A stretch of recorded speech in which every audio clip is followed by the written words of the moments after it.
अस्सलाम वालेकुम दोस्तों, कैसे हैं आप सब लोग। उम्मीद करता हूँ बिल्कुल ठीक ठाक खैरियत से होंगे। Welcome to my YouTube channel जिसका नाम है दाबिस्तान काफ।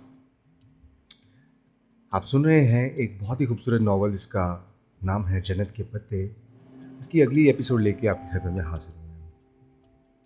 पिछली एपिसोड हमने इख्तिताम पजीर की थी जहाँ पे हया सिग्नल पे खड़ी थी और इसके इर्द गिर्द ख्वाजा सरार खड़े हुए थे। इसी स्नाम में इशारा खुल गया और गाड़ियाँ आगे बढ़ने लगी, लेकिन हया की गाड़ी दरमियान में ही रुकी हुई थी।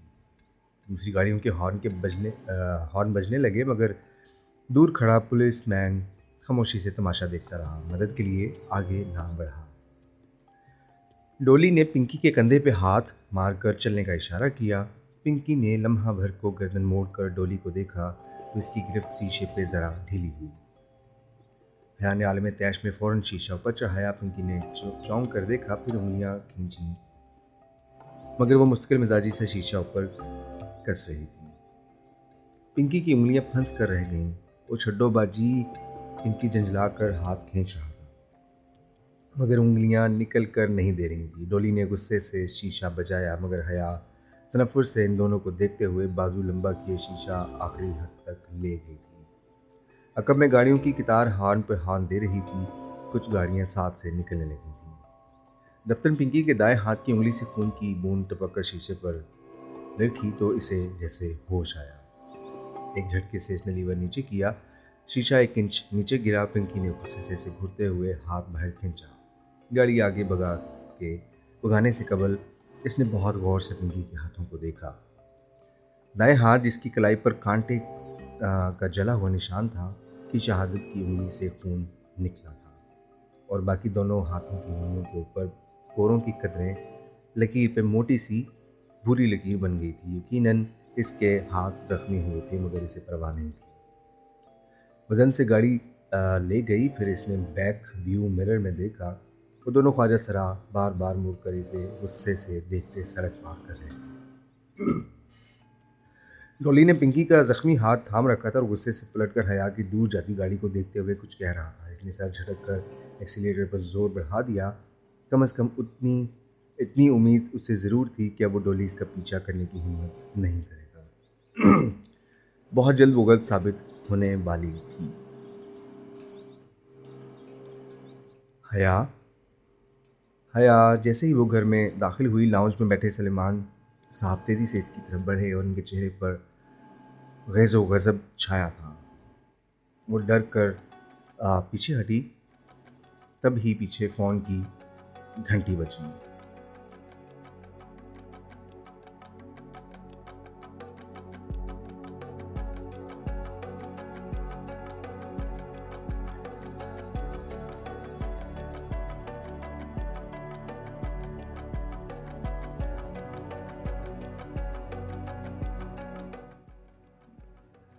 ये वीडियो तुम्हारी है, तुम मुजरे करती हो।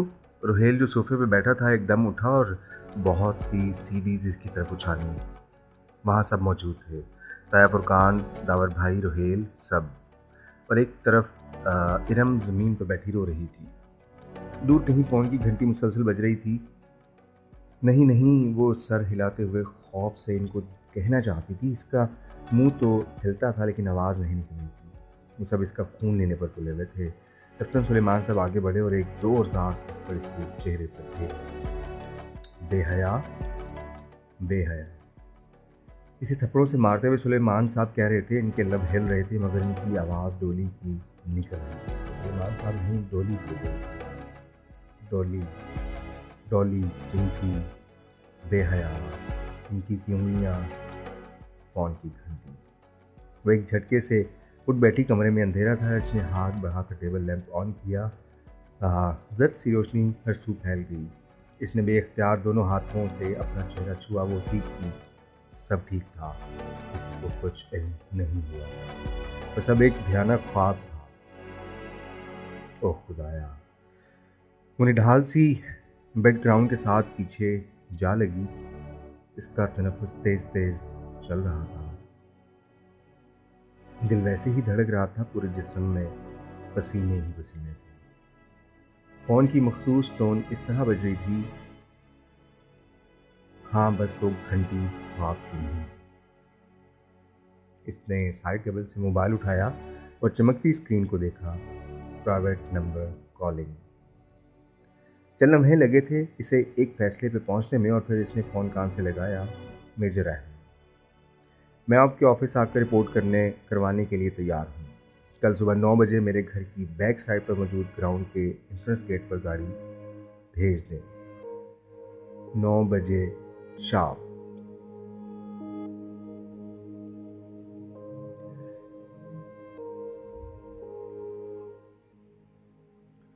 श्योर, इसे फातिहाना लहजा सुनाई दिया। इसने आहिस्ता से फ़ोन बंद कर दिया। कभी भी वो किसी लड़के से यूं तरह नहीं मिली थी, मगर ना मिलने की सूरत में वो वीडियो कभी ना कभी लीक हो जाती तो ज़्यादा बुरा होता। इसने बेख्तियार झुर्री ली। इस खौफनाक ख्वाब ने इसे ये सब करने पर मजबूर कर दिया था। इसे लगा अब इसके पास और कोई चारा नहीं रहा मेजर अहमद तो इससे वो निपट लेगी। प्ले ग्राउंड के गेट के साथ तूत का तनावर दरख्त था। वो इससे टेक लगाए मुंतजर खड़ी थी। सुर्ख लंबी ए लाइन कमीज और नीचे चूड़ीदार पजामा, ऊपर स्टाइलिश सुर्ख स्वेटर जिसकी लंबी आस्तीन हथेलियों को ढांप कर उंगलियों तक आती थी, और कंधों पर ब्राउन छोटी सी स्टूल नुमा शॉल। लंबे बाल पीछे कमर पर गिर रहे थे। सर्दी और धुंध में वो मस्तरब सी खड़ी, सुर्ख बढ़ती नाक के लिए दोनों हाथ आपस में रगड़ रही थी। इरम या ज़ारा, इसने किसी को भी नहीं बताया था कि खतरा इसको अकेले मोल लेना था। दफ्तन इसने बेचैनी से कलाई से स्वेटर की आस्तीन पीछे हटाई और घड़ी देखी। 9 बजने में 1 मिनट था। इसी पल जन से एक कार इसके सामने रुकी। स्याह पुरानी मर्सिडीज और किसी बुत की तरह सामने सीधा खड़ा तकता ड्राइवर। वो खामोशी से सर झुकाए आगे बढ़ी और पिछला दरवाज़ा खोलकर अंदर बैठ गई। इसके अंदर दरवाज़ा बंद करते ही ड्राइवर ने गाड़ी आगे भगा दी। करीबन 1.5 घंटे बाद वो सेफ हाउस पहुंची। सफ़ेद दीवारों वाला खाली कमरा, दरमियान में लकड़ी की मेज़ और कुर्सी जिस पर इसे बिठाया गया। मेज़ पे फक्त एक टेलीफोन रखा था, बाकी पूरा कमरा खाली था। वो मस्तरब सी गर्दन इधर उधर घुमा कर देखने लगी। 3 तरफ सफ़ेद दीवारें थीं। इनमें से एक दीवार में वो दरवाज़ा था जहाँ से वो आई थी। अलबत्ता चौथी सीमत इसके बिल्कुल बिलमुकाबिल दीवार शीशे की बनी थी। दरअसल वो शीशे की स्क्रीन थी जो ज़मीन से लेकर छत तक फैली थी। शायद वो छोटा खाली कमरा किसी बड़े कमरे के हिस्सा था जिसमें शीशे की स्क्रीन लगा कर पार्टीशन कर दिया गया था।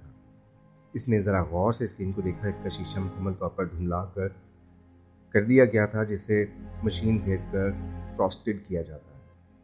इसे धुंधले शीशे के उस पार एक धुंधला सा मंजर नजर आया। हर शय इतनी मबहम और धुंधली थी कि वो बमुश्किल एक खाका बना पा रही थी। यकीनन वो शीशा कमरे को 2 हिस्सों में तकसीम करने के लिए दरमियान में लगाया गया था और इसके पार कमरे का बाकी हिस्सा था। बस एक धुंधला सा खाका समझ में आता था। शीशे के उस पार कोई बड़ा पुरतश सा ऑफिस था और ऑफिस टेबल के पीछे रिवॉल्विंग चेयर पे कोई बैठा था। इसका रुख हया की जानिब ही था। इसका चेहरा वाज़ेह ना था, बस एक धुंधली सी आउटलाइन बन रही थी। खाकी यूनिफॉर्म, सर पे कैप, टेक लगाकर कुर्सी पे बैठा, मेज़ पे रखी कोई चीज़ उंगलियों में घुमाता वो किसी तरफ देख रहा था। वो फैसला ना कर पाई। इसका रुख तो सामने हया की जानिब ही था। शायद देख कर भी इसी को रहा था, मगर इसकी आंखें वाज़ेह ना थीं। वाज़ेह थीं भी तो बस एक चीज़, इस ऑफिसर के गंदमी चेहरे के दाईं तरफ वाले आधे हिस्से पे एक बदनुमासी का लुक, जैसे आधा चेहरा झुलस गया हो।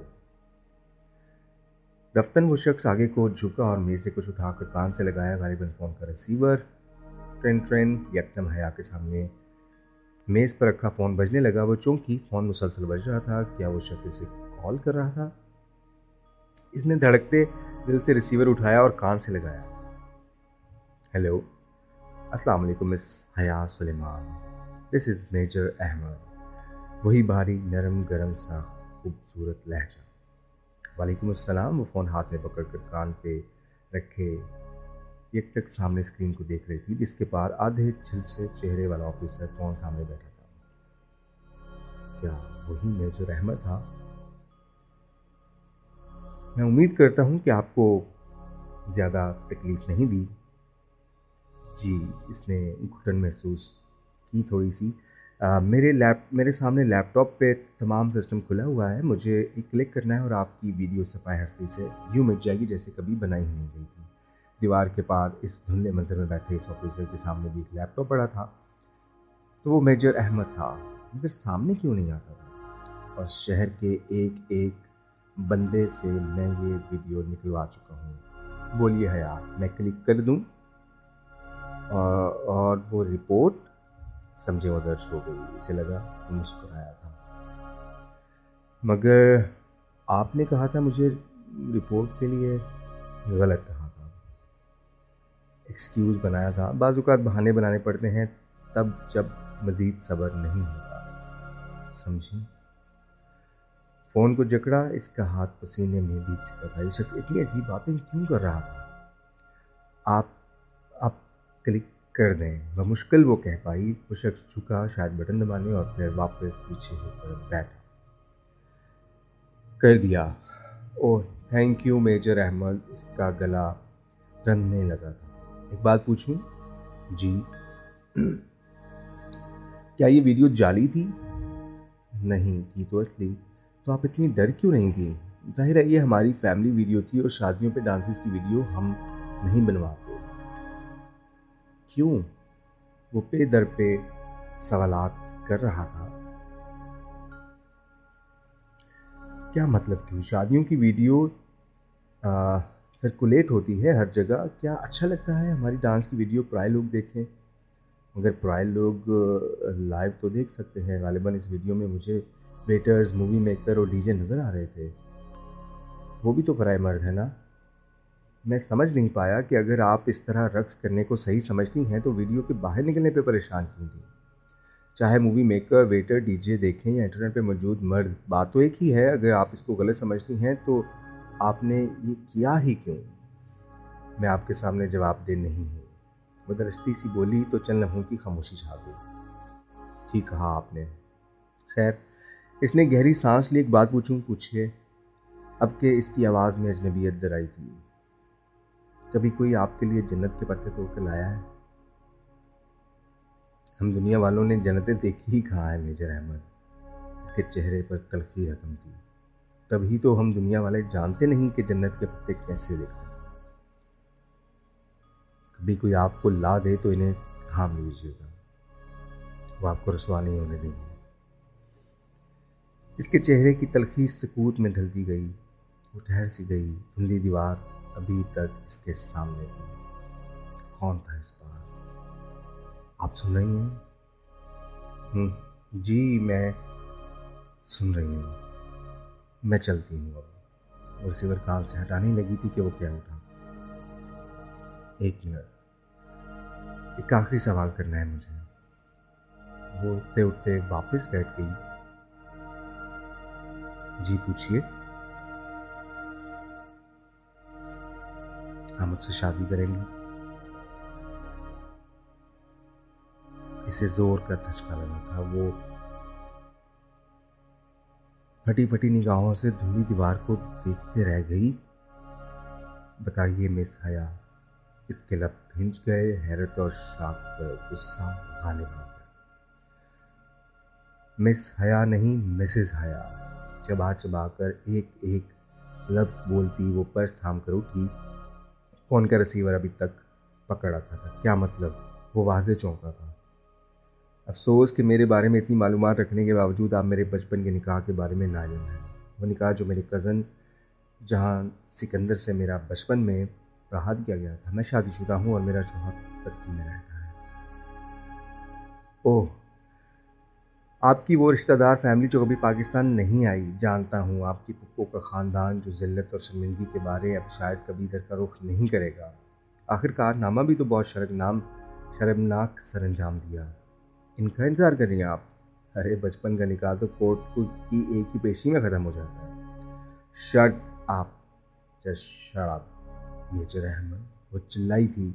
आपकी हिम्मत भी कैसी हुई ये बात करने की? अरे भाड़ में जाएं आप और आपकी वीडियो। आप भले इसे टीवी पे चलवा दें, मुझे परवाह नहीं है। मेरा एक काम करने की इतनी बड़ी कीमत वसूल करना चाहते हैं आप? रहा जहान सिकंदर वो मेरा शौहर है और मुझे इससे बहुत मोहब्बत है। इसके अलावा मेरी ज़िंदगी में कोई नहीं आ सकता, समझे आप? रिसीवर वापस पटकने से कबल इसने दूसरी जानिब से इसका सोगवारियत भरा कहकर सुना था। पैर पटक कर वो दरवाजे की तरफ बढ़ी थी। इसी पल दरवाज़ा खोलकर एक सिपाही अंदर दाखिल हुआ जो इसे अंदर बिठा कर गया था। गोया इसे फ़ौरन इशारा कर दिया गया। मुलाकात ख़त्म हो चुकी थी और हयात के लिए वो बेहद तलख साबित हुई थी। गाड़ी आपका इंतज़ार कर रही है मैम, आइए। वो रास्ता छोड़कर एक तरफ हो गया। हया ने गर्दन मोड़ कर देखा। धुन के पास उस पार वो आधे स्याह चेहरे वाला शख्स मेज़ पर झुका कुछ कर रहा था, शायद कुछ लिख रहा था।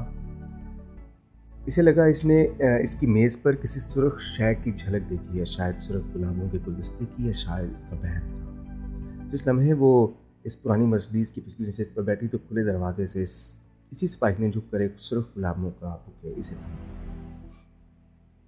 गोया इसके साथ कोई ख़त ना था और वह फूल इन सफ़ेद गुलाबों से कतई मुख्तलिफ थे।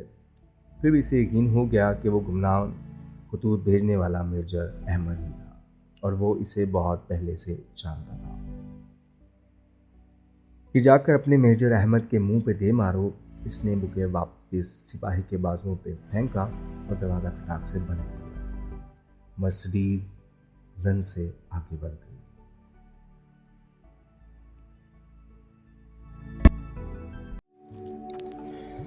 हया, हया। शाम में इरम भागती हुई आई। खुशी इसके अंग अंग से फूट रही थी। वो वीडियो इस वेबसाइट से रिमूव हो गई है। इसने फरते जज्बात से तकरीबन बैकग्राउंड से टेक लगाए बैठी हया को झंझोड़ी दिया। मगर कैसे हुआ ये सब? इस वेबसाइट वाले को खौफे खुदा आ गया होगा, मुझे क्या पता। वो लापरवाही से अनजान बन गई। शायद, मगर अच्छा ही हुआ। वहाँ ओह, तुम्हारी तुर्की की फ़्लाइट कब की है? पता नहीं, पहले पासपोर्ट तो मिले फिर ही वीज़ा मिलेगा। इसको इरम की मौजूदगी से खौफ होने लगी थी। कुछ इसके तासरात से ही जाहिर था। जल्द ही इरम उठकर चली गई। वो फिर से अपनी सोचों में उलझ गई।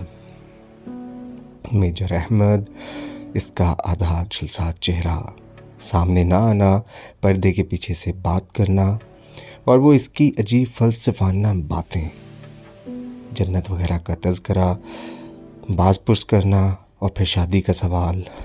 ओह खुदाया, कैसा अजीब आदमी था। और इसकी एक बात जिसके बारे में वो इस वक्त शदीद आलम तैश में होने के बायस सवाल नहीं कर सकी थी। आपकी पुप्पो का ख़ानदान जो ज़िल्लत और शर्मिंदगी के मारे अब शायद कभी इधर का रुख नहीं करेगा। आखिर कारनामा भी तो बहुत शर्मनाक सर अंजाम दिया था ना। क्यों कही थी इसने ये बात? कैसी ज़िल्लत और शर्मिंदगी, कैसा शर्म का कारनामा। पुप्पो का ख़ानदान वक्तन वाक़तन पलट कर नहीं आया था, तो इसकी वजह इनके अपने मुल्क और ख़ानदान से बेजारी नहीं थी जैसा कि वो क़यास करती थी, बल्कि कोई और थी। कोई ज़िल्लत अमेज़ काम जो उन्होंने सर अंजाम दिया था। और उन्होंने, किसने? पुप्पो, इनके शौहर, या जिहान सिकंदर ने? क्या गुत्ती थी भला। मगर मेजर अहमद से वो इस्तफसार नहीं कर सकती थी। ना ही इसका दोबारा कोई फ़ोन आया। फिर और वो खतूत, वो गुलदस्ते, वो भी इसी ने भेजे थे। इसे इसकी ज़बान जी जाने का कैसे इल्म हुआ? यकीनन वो इसकी कॉल टेप कर रहा था। जब ज़ारा को इसने बताया, और वो इस वक्त यकीनन इसके घर के बाहर ही होगा। मगर वो गुलदस्ता तो किचन की टेबल पर रखा था, तो क्या वो इनके घर भी दाखिल हो सकता था?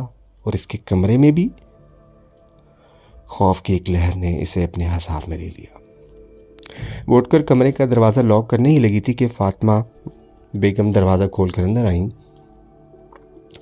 हया, तुम्हारे अब्बा बुला रहे हैं। ओके, आ रही हूँ। इसने तकिए पर रखा दुपट्टा उठाकर गले में डाला, स्लीपर्स पहने और बाहर आई। अब्बा, उसने उंगली की पुष्ट से इनके कमरे का दरवाज़ा खटखटाया। आ जाओ हया। इसने दरवाज़ा धकेला तो वो खुलता चला गया। सामने बेड पर सुलेमान साहब बैठे थे, सोच में डूबे, मुतफक्कर, इसके मुंतज़र। साथ एक सोफ़ा पर फातिमा बेगम मौजूद थीं। इनकी खूबसूरत आंखें सोगवार थीं और बावकार सरापे पे अफसुर्दगी छाई थी। आपने बुलवाया था अब्बा? हाँ, आओ बैठो। वो खामोशी से सर झुकाए चलती हुई इनके बेड के पायनी पे टिक गई। सलमान साहब चंद लम्हे खामोश रहे। शायद वो कोई तमहीद सोच रहे थे, मगर हया को उम्मीद थी कि वो बिना तमहीद के ही सीधी बात कर डालेंगे। मैंने एक फ़ैसला किया है। इसने गर्दन उठाई। वो बहुत संजीदगी दिखा रहे थे। अब तुम्हें कोर्ट के ज़रिए सबीन के बेटे से खुला ले लेनी चाहिए। कोई इसके मुंह पे चाबक दे मारता तब भी शायद इसे इतना दर्द ना होता जितना अब हुआ था। मैंने वकील से बात कर ली है। अदालत की एक पेशी में अलहदगी हो जाएगी और जितने बेजार वो लोग हमसे हैं, यकीनन इन्हें इस बात से बहुत खुशी होगी। इसने शाकी निगाहों से माँ को देखा तो उन्होंने बेबसी से शाने उचका दिए। तुम्हारे अब्बा ठीक कह रहे हैं और इसके अलावा कोई चारा भी तो नहीं है। इनके रवैये से साफ अंदाज़ा होता है कि वो इस रिश्ते को रखना ही नहीं चाहते। अब्बा, क्या ये वाहिद हल है? बहुत देर बाद वो बोली तो इसकी आवाज़ में टूटे ख्वाबों का दुख था। क्या इसके अलावा भी कोई हल है? दुनिया का कोई बाप अपनी बेटी का घर नहीं तोड़ना चाहता और मैं तुम्हें ये ना कहता, लेकिन किस कीमत पर हम ये रिश्ता निभाने की कोशिश करें जब वो कोई उम्मीद ही नहीं दिलाते। अगर आपको वाकई लगता है कि मेरा घर बसा हुआ देखना चाहते हैं तो मुझे तर्क की जाने दें। वहाँ मैं इसको ज़रूर ढूंढूंगी और पूछूंगी कि अगर वो घर बनाना चाहता है तो ठीक है, वरना मुझे तलाक दे दे। अगर नहीं देता तो वहीं कोर्ट चली जाऊंगी, मगर मुझे एक आखिरी कोशिश कर लेने दें प्लीज़। वो खामोश हो गए, शायद कायल हो गए थे। अब्बा, आप मुझे 5 माह का वक्त दें। अगर इसके आखिर में भी आपको लगे कि मुझे खुला ले लेनी चाहिए तो मैं आपके फैसले में आपके साथ होंगी। वो उठी और फिर बिना कहे कुछ कमरे से बाहर निकल गई। वो खब्दी लड़की इस क्लास के बाहर ही मिल गई थी। वो फाइलें संभालती बाहर जा रही थी जब इसने हया को रोक लिया। सुने मिस सुलेमान, वो जैसे मजबूरन इसे मुखातिब कर रही थी।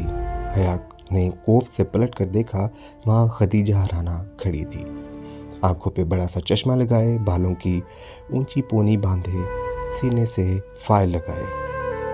डीजे, जिसे डीजे सिर्फ इसके फ्रेंड्स कहा करते थे और वो इसकी फ्रेंड ना थी न बनना चाहती थी। जी खदीजा, बादिल नख्वास्ता इसने ज़रा मुरव्वत से जवाब दिया। आपने वीज़ा के लिए अप्लाई कर दिया?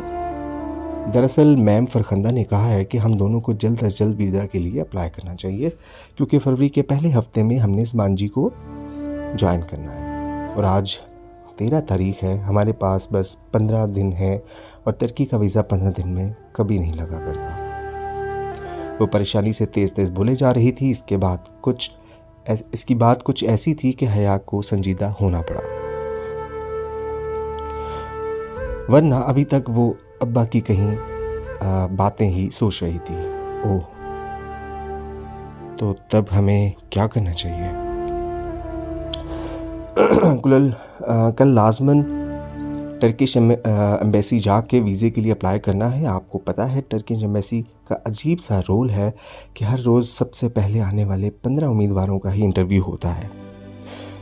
एम्बेसी सुबह 7 बजे ही खुल जाती है और वहाँ लोगों की लाइन लगी होती है। अगर हम 1 मिनट भी लेट हुए तो वो हमें अगले दिन पे डाल देंगे। आप सुन रही हैं ना? जी। इसने गायब दिमागी से सर हिलाया। पता नहीं वो क्या बोले जा रही थी। आप मुझे अपना नंबर लिखवा दें ताकि हम कोऑर्डिनेट कर सकें। इसने बेदिली से अपना नंबर लिखवा दिया। खदीजा ने इसे अपने फ़ोन पर नोट करती गई। ठीक है, कल सुबह 6:30 तक आप डिप्लोमेटिक इनक्लेव तक आ जाइएगा, मैं भी वहीं होंगी। इसने अच्छा कहा और जान छुड़वाई।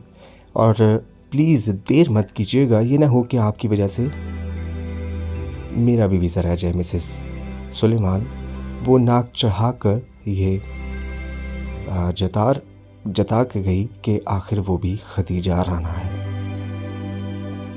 क्या कंपनी मिली है मुझे, उफ। वो पैर पटक कर आगे बढ़ गई। अब्बा की बातों ने इसे इतना डिस्टर्ब किया कि इस वक्त वीज़ा आखिरी चीज़ थी।